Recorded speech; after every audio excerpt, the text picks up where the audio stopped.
Moi qui balance entre deux âges, je leur adresse à tous un message. Le con du mois, alors ce mois-ci j'ai hésité entre plusieurs, et finalement j'ai choisi, c'est un petit con du mois, c'est pas un gros con du mois, c'est Tariq Ramadan, mais pour avoir appelé à la rescousse contre moi, à sa conférence de Lille, Marc-Édouard Nab. Parce que ça a été une catastrophe, puisque en fait il a été obligé finalement, comme il sait si bien le faire de manière très alambiquée, de le désavouer sur à peu près tous les points qu'ils ont abordés. Et surtout, il a fragilisé sa position, puisque en montrant que finalement il était sur la même position que Nab, c'est-à-dire une position qui valide le conflit de civilisation d'une certaine manière, et surtout une position pro-Qatar, pro-Bernard-Henri Lévy en Libye, pro-mondialiste en Syrie. Effectivement, sa position devenait de plus en plus identifiable et ambiguë quant à quelqu'un qui résisterait à la domination impériale américano-sioniste. Voilà. Donc, je veux pas enfoncer, comment dirais-je, Ramadan, parce que finalement, je pense que les gens comprennent petit à petit, effectivement, quel jeu il joue et à quoi il sert, parce que finalement, il a beau employer fournir des analyses assez complexes et subtiles, assez proches des miennes. Ses conclusions arrivent toujours, finalement, il choisit toujours du côté de l'Empire à la fin, c'est-à-dire qu'il y a un côté enfumage, quoi. Quant à Nab, je ne veux pas l'enfoncer non plus, parce qu'on va montrer les extraits de la vidéo de Lille. Là, je dirais que c'est plus que ridiculisé. Il a montré qu'il était, je ne sais pas, sur le plan littéraire, on peut en discuter, de toute façon, des gustibus et de coloribus non disputandum, comme disaient les anciens. Des goûts et des couleurs, on ne discute pas, pour ceux qui ne maîtrisent pas le latin. Ça, c'est une petite allusion à mes Fessoli. J'ai fait du latin, moi, contrairement à lui. Ouais, on voit que le Nab, en fait, est un vieil ado, finalement, un peu artiste, mais qui n'a aucune culture et aucune conscience politique. Strictement aucune. Et là, c'est presque pitoyable, quoi. Car, en effet, ce ne sont pas des révolutions à proprement parler, mais ce ne sont pas non plus seulement des soulèvements. Moi, je dirais que ce sont des décapitations. C'est-à-dire que ce qu'il y a de commun dans tous ces mouvements auxquels on a assisté, c'est qu'ils ont décapité le chef. Tout ça est mystique. Moi, je vois aussi la mystique depuis toujours, mais depuis le 11 septembre, c'était un acte déjà mystique. Il faut faire attention à cette manipulation qui est toujours à la fois littéraire, parce que ça vient toujours de quelque chose de littéraire et de soi-disant lyrique. Nous sommes tous, je crois, parenthèse ici, des farouches opposants à la théorie du complot, que ce soit. On a besoin d'en parler. Donc, même s'il y en a qui pensent ça, ils ont tort. Non, mais moi je suis pas du tout dans la théorie du complot. Simplement, ce que je suis mis en évidence, c'est qu'il ne faut pas être naïf. Je pense que ce tandem Nab-Ramadan est une catastrophe pour les deux, puisque Ramadan montre, finalement, malgré tous les efforts qu'il fait, que Nab est un imbécile en politique, avec des arguments d'un enfant de 12 ans, quoi, je veux dire, d'un gamin de la bourgeoisie avec une idéologie gauchiste. En plus, c'est assez bizarre.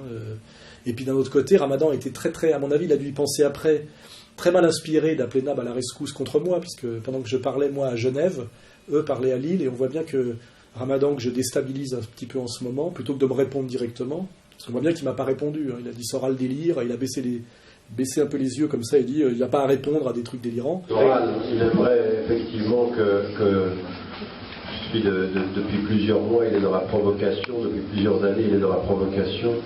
C'est une provocation inutile. Là, on vient de me présenter une vidéo où c'est un peu délirant.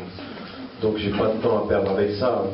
Si, il y a à répondre à une question, c'est Ramadan, t'es payé par le Qatar, on travaille pour qui nous paie, et finalement, quels sont les objectifs du Qatar, pour qui roule le Qatar, et pour qui roule-tu toi, et finalement ça se vérifie sur ta position, malgré les analyses alambiquées et les remarques, et les mais, c'est un peu comme BHL, la guerre sans les mais.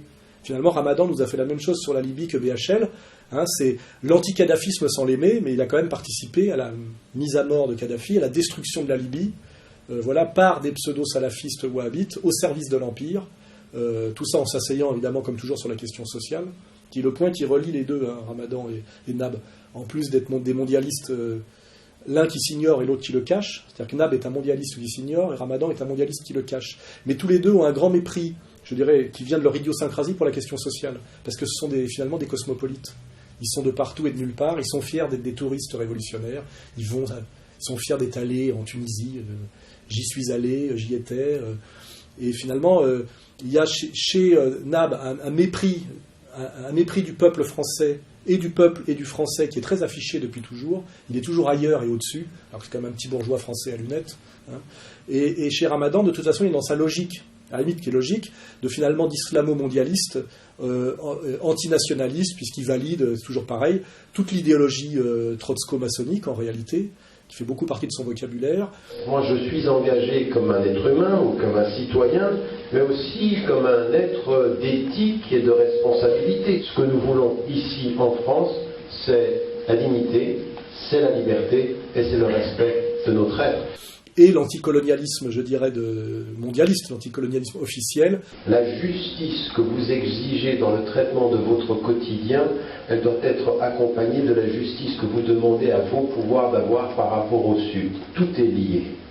Ne tombez pas, on ne doit pas nous tomber dans le piège de dire bon ben c'est notre société, c'est la France, c'est la lutte, les banlieues, tout ça.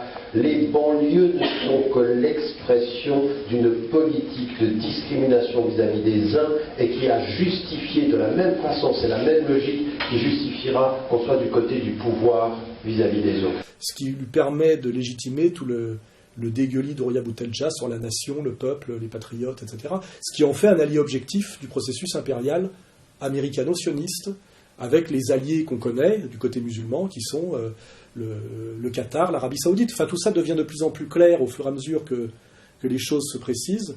Et donc voilà, j'ai appelé ça un peu l'alliance circonstancielle et circonstanciée de l'enfumeur et du crétin. Ramadan est un enfumeur, c'est-à-dire qu'il parle très bien, il dit des choses très compliquées, mais ses positions, elles, concrètes, finalement, sont très simples. Il est derrière l'Empire, avec le Qatar qui le paie, finalement. Quant à Nab, il est perdu et qu'il vaudrait mieux qu'il se consacre à la littérature et à la poésie. Mais malheureusement, sur ce terrain-là, et sur le fond et sur la forme, il est bien moins bon que notre ami Félix Le Chat, Nietzsche, qui est bien plus fort au niveau du style et bien plus profond au niveau de la subversion, quoi.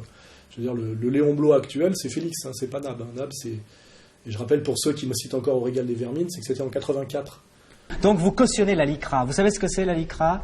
Allez-y. La LICRA, dès qu'on prononce le mot juif, il y a un joug terrible. On ne peut plus dire ce mot sans que tout le monde vous tombe sous le dos, sans que tout le monde essaie de vous faire passer pour un hitlérien, simplement. Je vomis la terre entière dans ce livre. Il n'y a pas de raison que les juifs soient exclus de ma gerbe d'or. C'est ça que je dis, c'est tout. La LICRA, vous savez ce que c'est ? Ce sont des gens qui se servent du monceau de cadavres d'Auschwitz comme du fumier pour faire fructifier leur fortune. Donc il y a des gens qui ont été performants il y a 35 ans, comme en sport, comme en des tas de domaines. Puis 35 ans après, c'est plus ça. Quoi, voilà. Donc Nab, définitivement, c'est plus ça du tout. Voilà. Et je vous dis, je ne vais pas m'acharner, parce que ça m'a presque fait pitié, parce qu'on a le même âge, on est de la même année, de la même génération. Et voilà, on va mettre la vidéo de Lille, et vous pourrez juger de la catastrophe qu'a été cette prestation sur le fond comme sur la forme, quoi.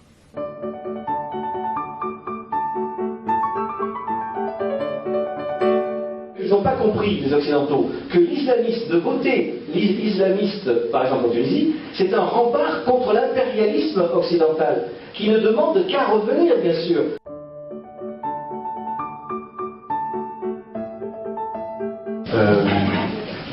Non, faut faire attention à nos niveaux d'analyse. Les pouvoirs occidentaux n'ont jamais eu de problème avec les salafis littéralistes.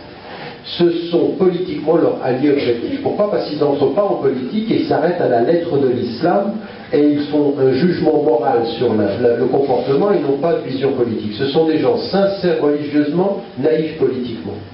On se dit, mais comment ça se fait que chaque fois qu'on a un intérêt géostratégique, il y a tout à coup soit des littéralistes, soit des radicaux extrémistes qui s'installent. Comme si par leur présence, on allait justifier le fait de la sécurité. Et par la sécurité, eh bien, c'est encore une fois un autre type d'impérialisme.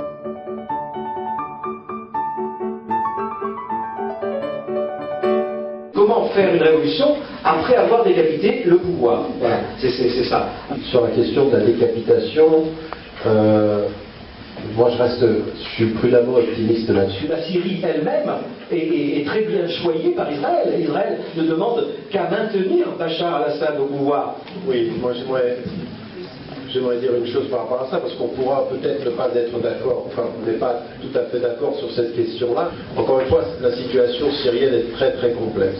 Ben Laden, l'idiot utile des États-Unis. Ça, c'est encore la propagande complotiste. En quoi Ben Laden a été l'idiot utile des États-Unis? Si vous étudiez vraiment, et non pas en regardant les documentaires débiles américains qui sont sur l'Internet, vous apercevrez qu'il n'y a jamais eu aucun contact entre Ben Laden et la CIA. Jamais. Je ne suis pas tout à fait d'accord avec Marc-Edouard Naps, en particulier sur la personne d'Oussama Ben Laden.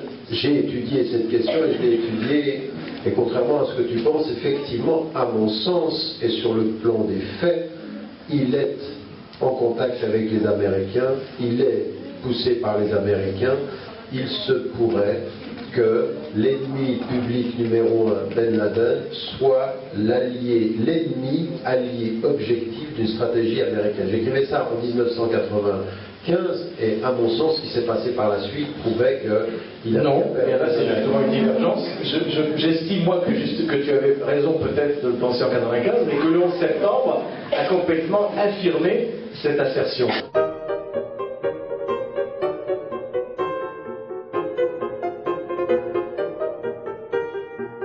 Faut pas se moquer du monde. J'ai un pédigré que je vous ai déjà expliqué. Je pense que je suis quelqu'un qui connaît le dessous des cartes. Oui, alors, après avoir parlé du con du mois, là, il y a un con sur les bords. Il y en a un autre qui est cheminade, mais enfin, lui, au moins, il a les signatures. Beaucoup de gens m'ont demandé, des gamins qui veulent m'expliquer la politique alors qu'ils n'ont pas le recul. Je rappelle que moi, j'ai 30 ans de politique derrière moi. Pourquoi je n'appelais pas à voter pour Asselineau ? J'ai toujours dit que Asselineau faisait des très bonnes conférences, de très bonnes analyses, mais l'erreur, c'est quand il se prend pour un politique. Et moi, j'ai dit, je ne peux pas appeler à voter pour quelqu'un qui ne sera pas candidat. Or, Asselineau, quand on proposait des débats avec moi, dont je n'ai pas d'ailleurs envie, parce que je ne vois pas l'intérêt qu'on se tire dans les pattes, moi, je suis un nationaliste authentique, et comment dirais-je, cohérent, je ne combats pas contre les autres nationalistes. Voilà, donc je dis, j'ai toujours relayé les conférences d'Asselineau sur l'histoire de France, la France justement comme anti-impérialisme éternel et radical, ses analyses sur l'Union européenne, il est très performant, mais Asselineau n'est pas un politique. Et quand on m'a dit pourquoi tu n'appelles pas à voter pour Asselineau plutôt que pour Marine Le Pen, je dis parce qu'on appelle à voter pour des candidats à la présidentielle qui seront candidats. Et j'ai dit Asselineau ne sera pas candidat. Et ce qui est bizarre, c'est qu'on voit aujourd'hui qu'il n'est pas candidat, qu'il n'a même pas essayé de l'être. Or, à un moment donné, il disait « Je ne débat moi qu'avec les autres candidats, car je suis candidat ». Un candidat, c'est quelqu'un qui dépose ses signatures. Et pour les déposer, il faut aller les chercher. Or, Asselineau a prétendu être candidat sans jamais même faire l'effort d'aller chercher ses signatures, ce que je savais moi. Donc, soit il se foutait de la gueule des gens qui étaient derrière lui, soit il n'a pas tout à fait compris comment ça marche. Donc, c'est soit un imbécile, soit un menteur. Je pense que c'est un peu un naïf, un couillon. Mais ce n'est pas un homme politique. Donc, maintenant, je dis à tous ceux qui m'ont emmerdé pendant des mois, pourquoi je n'appelle pas à voter pour Asselineau ? Et ben je leur dis parce qu'il n'est pas candidat et que je le savais. Or, une fois de plus, vous vérifiez que je le savais avant lui. Voilà. Donc maintenant, écoutez-moi encore un peu plus sérieusement aujourd'hui qu'hier. Et après, on arrive à ce sujet que Asselineau défend un programme national républicain, qui est le mien, et quel est le seul et unique candidat sérieux national républicain à l'élection ? La réponse est bien évidemment Marine Le Pen. Voilà. On peut après passer au sujet suivant. Florian Philippot, parlons-nous franchement, ça fait combien de temps que vous les avez les signatures ? Autrement dit, ça fait combien de temps que vous bluffez ? On n'a jamais bluffé, Marine Le Pen l'avait dit, dès qu'elle aurait ses 500 signatures, elle le dirait aux Français, elle n'attendrait pas le vendredi au Conseil constitutionnel. Eh bien écoutez, on a dû avoir la 500e hier soir, et Marine Le Pen l'a dit très tôt ce matin. Voilà, elle n'a pas menti aux Français, elle a tenu ses engagements. Alors je viens de l'avoir au téléphone pour jouer franc jeu, elle me l'a confirmé, effectivement, les 500 signatures sont arrivées. Et on a été vraiment lourdement handicapés par le comportement de l'UMP et du PS. Il y a eu des pressions ? Ah oui, il y a eu des pressions, moi je l'affirme très honnêtement. Il y a eu des pressions directes qui ont été exercées sur des élus. Ah bon, vous pensez que c'était de la comédie ? Oh, mais je pense que ça fait partie de son scénario de campagne, parce que pour exister au cours de cette campagne, alors que dès qu'elle s'exprime sur son programme économique, on voit bien qu'elle est très en difficulté, il lui faut bien de quoi exister. Il n'y a qu'elle qui entretenait ce suspense. La famille Le Pen a toujours eu ses signatures, et donc nous savions parfaitement qu'elle aurait encore ses signatures. Ça ne change rien. En tout cas, pour le débat, c'est important qu'une force politique soit représentée, bien évidemment, mais moi je n'avais aucun doute.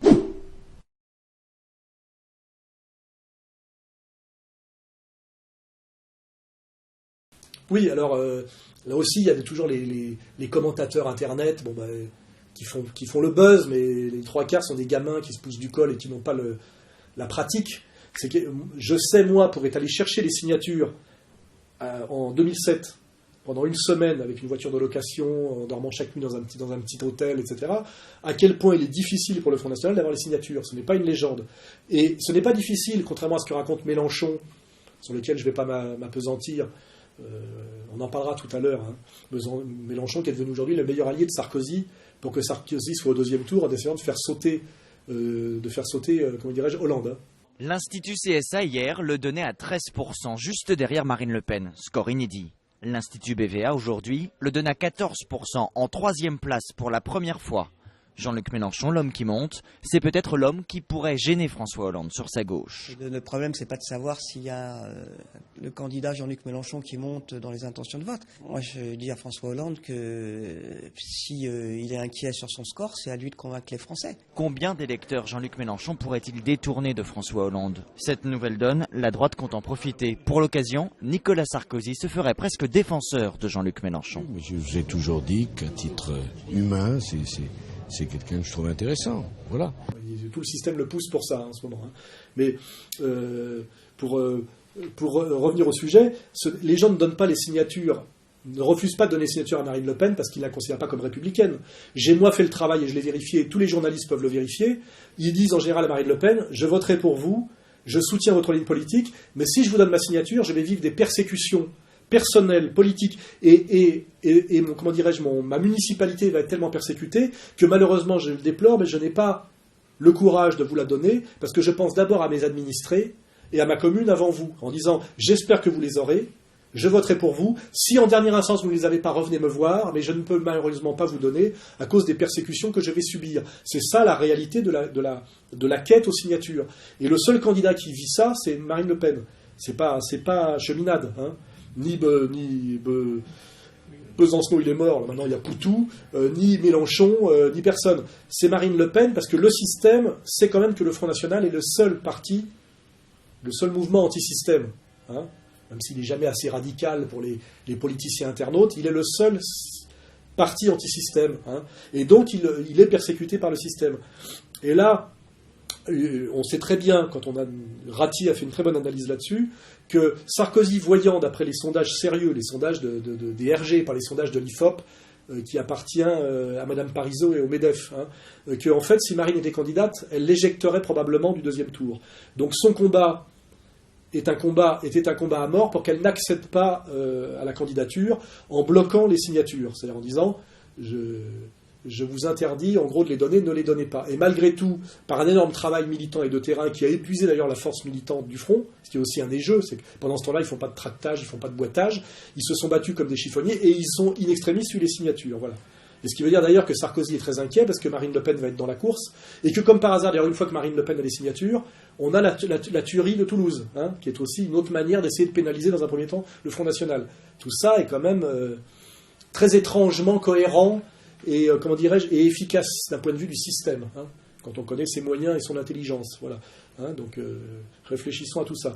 Donc effectivement, Marine Le Pen a fini par avoir les signatures, je dirais, malgré la menace qu'on faisait peser sur les grands électeurs. Hein, parce que c'est ça la réalité qui n'est jamais dite. Hein.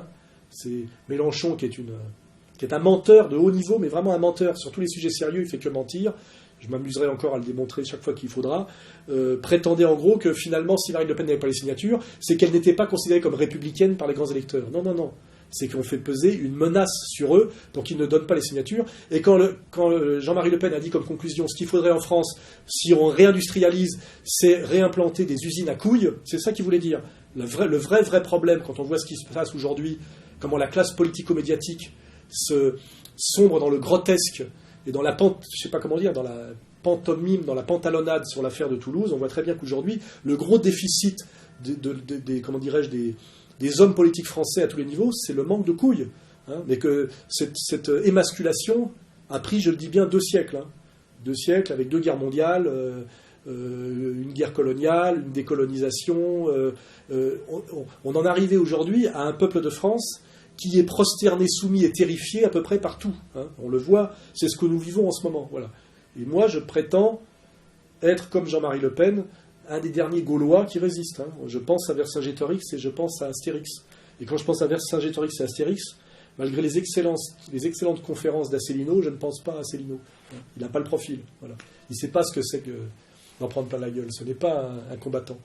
C'est un commentateur. Et c'est pour ça que ce n'est pas un politique et qu'à un moment donné, on pourrait reparler de Cheminade aussi, qui est en train de se faire défoncer, se ridiculiser partout. Il y a eu des enquêtes dans la presse et selon ces enquêtes, votre jugement. technique pour obtenir ces signatures, offrir aux maires ce qu'ils ont envie d'entendre, c'est-à-dire varier vos propositions selon leur couleur politique. Vous démentez ? Monsieur le juge, madame la juge, je dément. Non, c'est une question et vous me répondez, voilà. Non, voilà, moi je vous réponds comme ça. Je suis invité, je réponds comme je l'entends.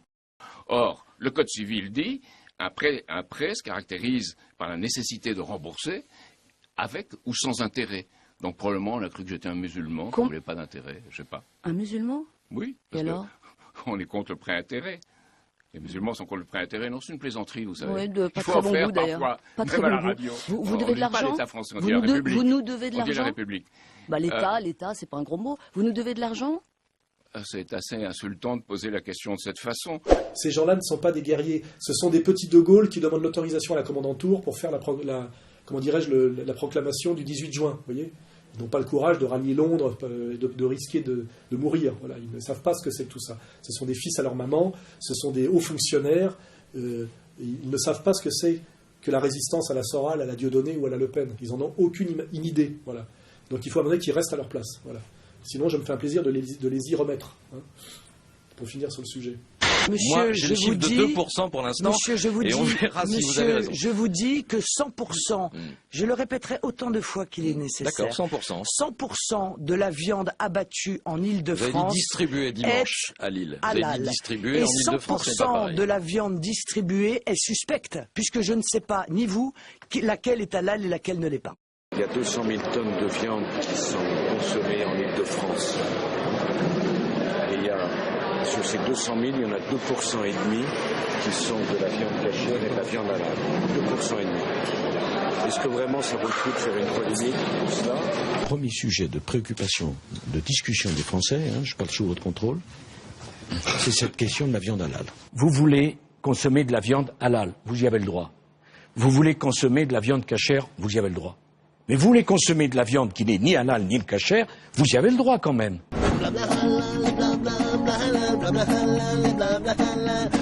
Oui, alors bon, Marine Le Pen est sur une ligne électoraliste, où elle a bien compris que les Français étaient agacés par cette immigration qu'ils n'ont jamais voulu, qu'ils n'ont jamais demandé et qui ne leur apporte rien. Et qu'aujourd'hui, cette immigration, son marqueur, c'est la réislamisation, effectivement, qui se constate et qui s'explique sociologiquement, à cause de tous les mensonges et des échecs de la République assimilationniste là-dessus.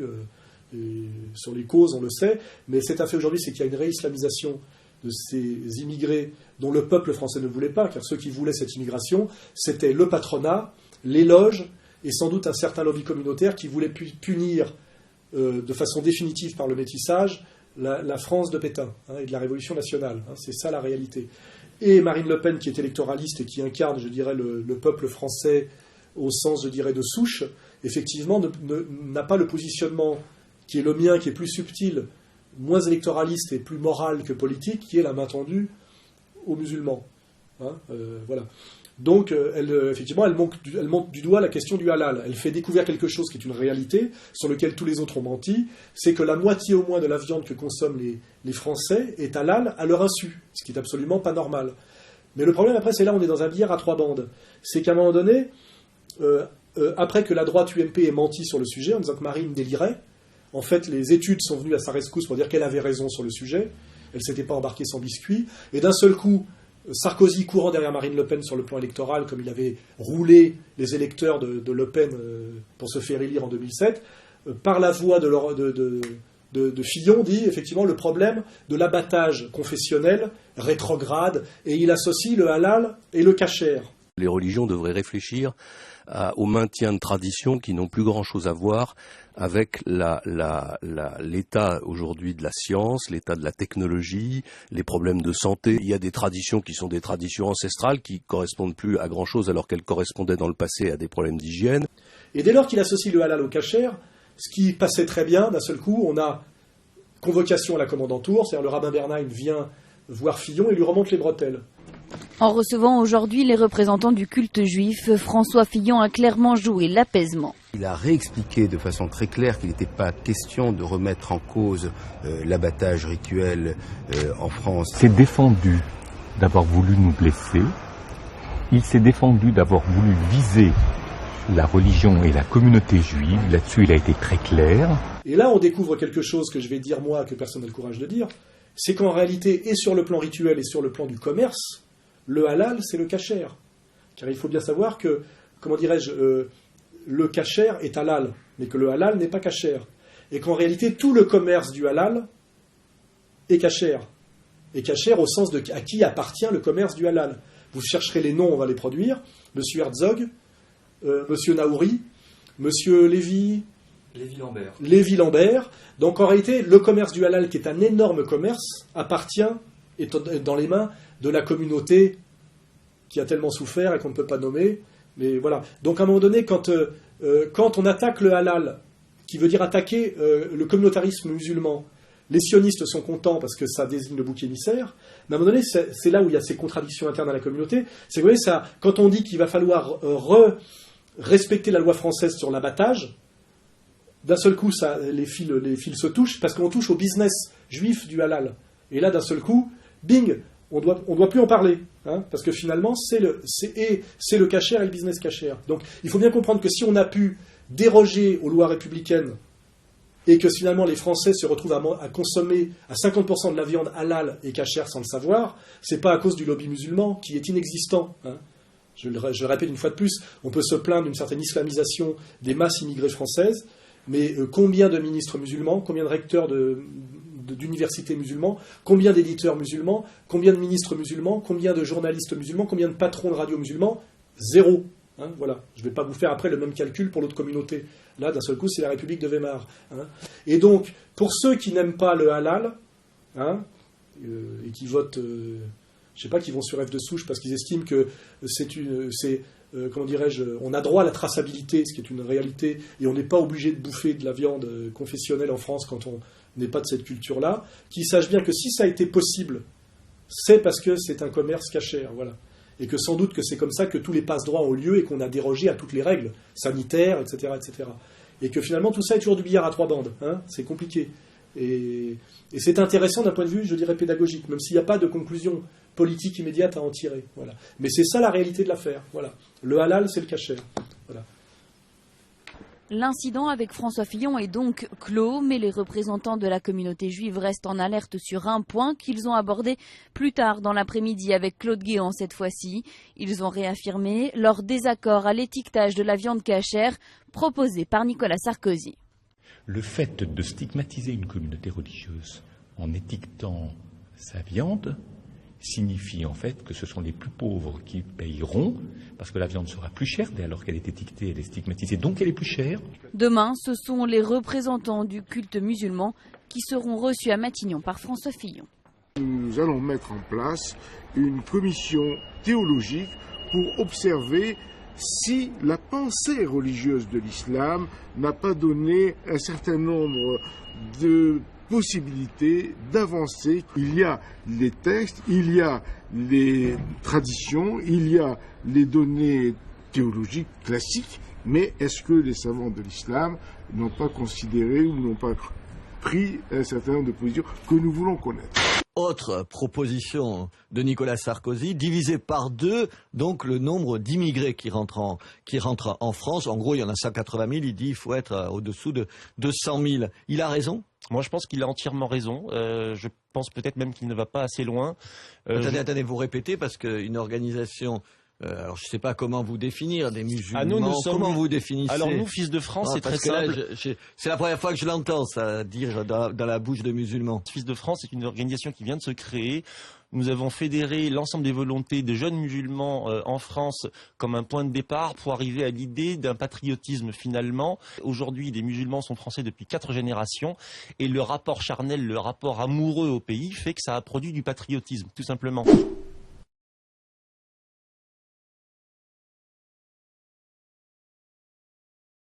Oui, alors on remarque une fois de plus, la hiérarchie est la même. On crache sur le halal, personne ne dit rien. Fillon, à un moment donné, commet l'erreur d'associer halal et kasher. Là, le rabbin Bernheim, qui est un religieux, vient immédiatement, parce que lui, il s'invite, le lendemain, il vient et lui dire ferme ta gueule, c'est nous les patrons. Et là, derrière, il y a Boubaker, l'alcoolique franc-maçon de la mosquée, de la grande mosquée de Paris, qui dépend de l'Algérie, qui n'est pas un pays islamique. Il suffit de se rappeler de ce qui s'est passé dans les années 90 pour en être sûr. Et effectivement, vient en bon soumis signer là où on lui dit de signer. Donc on a bien la hiérarchie, hein, la fausse République française, les patrons qui convoquent et qui décident à un moment donné si on continue à taper sur les musulmans ou pas, parce que leur taper sur la gueule c'est bon pour Israël, mais trop leur taper sur la gueule à travers l'Inde c'est mauvais pour le business. Vous voyez ? Et puis derrière, le bon soumis Boubaker, je rappelle qu'il est alcoolique et franc-maçon, ce qui est beaucoup pour un musulman, un recteur de mosquée, et ben là il vient, il dit où est-ce que je signe en bon, c'est comme dans le temps les indigènes faisaient une croix. Il pourrait signer avec une croix à la limite, ça serait exactement de sa réalité et la réalité de la communauté musulmane de France, hein, sur laquelle tout le monde s'essuie les pieds car elle n'a aucun pouvoir à part le pouvoir d'agacer, hein, ce qui est quand même tragique. Voilà. Et c'est pour ça que là on peut effectivement signaler que enfin, comme je l'espère depuis des années, comme je l'appelle de mes voeux, commencent à se constituer en France des associations de Français musulmans qui ne sont pas, comment dirais-je, des émigrés, qui sont nés ici et qui sont pleinement français, qui ne sont pas des blédards incultes, qui confondent islam et patriarcat méditerranéen arriéré blédard, qui ne sont pas des vendus au régime algérien, ou au régime tunisien, ou au régime marocain, qui ne fonctionnent pas avec l'argent du Qatar ou de l'Arabie Saoudite, mais qui défendent leur intérêt bien compris, c'est-à-dire que Ramadan ne peut pas comprendre, lui le cosmopolite, qui ne vit pas en France et qui est ni suisse, finalement, ni égyptien, ni anglais, ni qatari. C'est un cosmopolite de l'hyperclasse comme Attali. Il fait partie de la communauté internationale, finalement. Mais je dis, ces fils de France, ces musulmans français, qui comprennent bien qu'en tant que Français nés en France de confession musulmane, qui réfléchissent à quel est leurs intérêts bien sentis pour réussir leur vie sociale et quotidienne en France. Hein, ce qui n'est pas du tout le sujet de Ramadan, parce que ce n'est pas son idiosyncrasie, ce n'est pas son problème, lui, de vivre au milieu des Français. Et donc là, on a effectivement enfin, après avoir perdu beaucoup de temps à cause des manipulations de SOS Racisme, je ne vais pas rappeler effectivement le rôle qu'a joué le Parti socialiste dans tout ça, mais qui est enfin effectivement ce que j'appelle moi de mes voeux, et dans lequel je ne veux pas intervenir, car ce n'est pas à moi de parler au nom de ces gens-là, ni à moi ni à Ramadan de parler au nom des Français musulmans. Hein. Mais enfin, grâce à Kamel Béchik, grâce à Albert Ali et à d'autres, que Ramadan finalement bloquait par son omniprésence. Je peux comprendre que Ramadan ait à un moment donné représenté une fierté pour les musulmans de France, parce que c'était mieux que l'imam de Drancy, ou que Boubaker, l'alcoolique soumis au CRIF. Mais finalement, ce n'était jamais qu'une période intermédiaire d'un étranger qui finalement roule, ce qui est peut-être mieux que pour le régime marocain, par exemple. J'ai vu ce que c'était que les musulmans marocains, à travers mes déboires Al Jazeera Bruxelles, vous voyez. Alors c'était mieux que rien Ramadan, mais maintenant l'époque Ramadan est finie. Maintenant, les gens qui doivent parler d'islam en France doivent être des Français nés en France, de confession musulmane, qui soient issus de l'immigration ou convertis. Parce que ces gens-là, leur intérêt, c'est comment utiliser au mieux ma réalité de Français et ma foi musulmane pour réussir ma vie en France et me faire respecter en France. Voilà. Et ça passera par Kamel Béchik et son association Fils de France, ça passera par Albert Ali, ça passera par ces musulmans-là, qui ne sont pas, je dirais, des soumis, hein, comme on pourrait le dire, au CRIF ou aux pays étrangers, qui sont des types qui représentent ce qu'ils sont réellement, c'est-à-dire qui défendent leurs intérêts de Français de confession musulmane. Et c'est ça qu'il faut comprendre. Ils se battent pour eux. Moi, je viens du Berry profond. J'ai été éduqué quasiment à la campagne. Mon père était maraîcher. J'ai vécu ma scolarité en pensionnat catholique. Et ça fait de moi un amoureux de la France qui prie 5 fois par jour, qui jeûne 1 fois le mois dans l'année et qui me rend à mon pèlerinage à la Mecque. C'est pas le problème. Donc ça vous choque pas sur l'immigration quand on dit il faut la diminuer de façon drastique? Ah mais non seulement ça me choque pas, mais en plus j'espère qu'ils iront plus loin et qu'ils la limiteront davantage. Ce type-là est exactement ce qui peut permettre la réconciliation nationale entre Français non musulmans et Français musulmans, et qui est exactement, je dirais, le type qui désamorce la bombe qui vient de péter à Toulouse, vous voyez, incarné justement par ces espèces de néo-salafistes wahhabites que l'argent du Qatar est en train de financer avec l'aval je dirais, de Sarkozy. Il ne faut pas oublier que le Qatar ne fait pas que financer le néo-salafisme de banlieue, sans doute, pour que les méchants de service fassent le rôle qu'ils doivent faire pour la réconciliation franco-sioniste. Ils ne font pas que ça, ils rachètent aussi le capital de Lagardère, ils rachètent aussi l'équipe du PSG. Ils sont en train de mettre plein de pognon en France avec l'aval de l'UMP Sarkozy, c'est du grand patronat français, qui, je le pense, n'est pas pro-palestinien. Vous voyez ? Voilà, donc il faut comprendre effectivement toute cette analyse. Donc je dis que je me réjouis qu'il y ait enfin, pour parler de l'islam en France, des Français musulmans qui le fassent. Que ce ne soit plus des types imposés par le bled et qui travaillent pour les régimes étrangers et qui se servent des Français musulmans de cinquième colonne sans jamais penser à leurs intérêts propres, car je pense que le rôle qu'a joué la junte militaire algérienne dans la manipulation des doubles nationaux franco-algériens a été sans doute intéressant pour le rapport de force entre l'État algérien et l'État français, mais a sans doute terriblement nui aux franco-algériens nés ici, qui effectivement sont au bas de l'échelle sociale, au bas de l'échelle symbolique et au bas de l'échelle communautaire, malgré parfois 3 ou 4 générations de présence. Et je pense que pour la réconciliation nationale, pour la fin des manipulations, pour le respect des musulmans par les Français de souche, il est impératif que sortent du jeu l'imam de Drancy, Boubaker, mais aussi Ramadan. Quant à Nab, il faut qu'il se taise, parce que de toute façon il ne connaît rien à la question, et que soient mis de plus en plus en avant ces musulmans français qu'on appelle patriotes, mais qui sont simplement des musulmans français. Je vous signale que quand on est français musulman, on aime son pays, et ça se prouve dans ses positions. Voilà. En général, quand systématiquement on crache à la gueule de la France comme si c'était un parent putatif ou une belle-mère ou un beau-père, et que systématiquement on se positionne contre, c'est qu'on n'est pas français. C'est clair et net, parce qu'on prouve qu'on est d'un pays par son attachement au pays. Moi, quand je vois un franco-algérien binational, pour savoir en fait de quel pays il est réellement, je vois comment il se positionne quand il y a conflit entre la France et l'Algérie. Et quand systématiquement il crache sur la France et qu'il prend position pour l'Algérie, j'en déduis que c'est pas encore un Français. Parce qu'un Français, comme un Marocain au Maroc, un Ougandais en Ouganda, ou un Sénégalais au Sénégal, c'est quelqu'un qui aime son pays. C'est-à-dire qu'un Sénégalais, c'est quelqu'un qui aime le Sénégal et qui se bat pour le Sénégal. Un Algérien, c'est quelqu'un qui aime l'Algérie et qui se bat pour l'Algérie. Un Français, c'est quelqu'un qui aime la France et qui se bat pour la France. Et ça, c'est la définition radicale et définitive. Et c'est comme ça qu'on détermine. Et moi, j'aime la France et je me bats pour la France. Ramadan n'est pas français, n'aime pas la France et ne se bat pas pour la France. Voilà.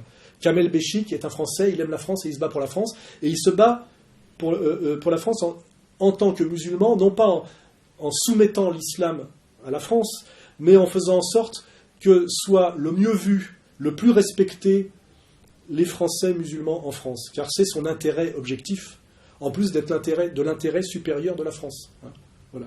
Puisque effectivement l'intérêt c'est la réconciliation nationale par le haut et pas le conflit de civilisation qui en dernière instance, je le répète, ne profite qu'aux sionistes et à leurs alliés que sont les wahhabo-salafistes qataris et saoudiens et leurs stipendiés dont Tariq Ramadan. Tout ça est très logique et très cohérent et ça se verra chaque jour un peu plus.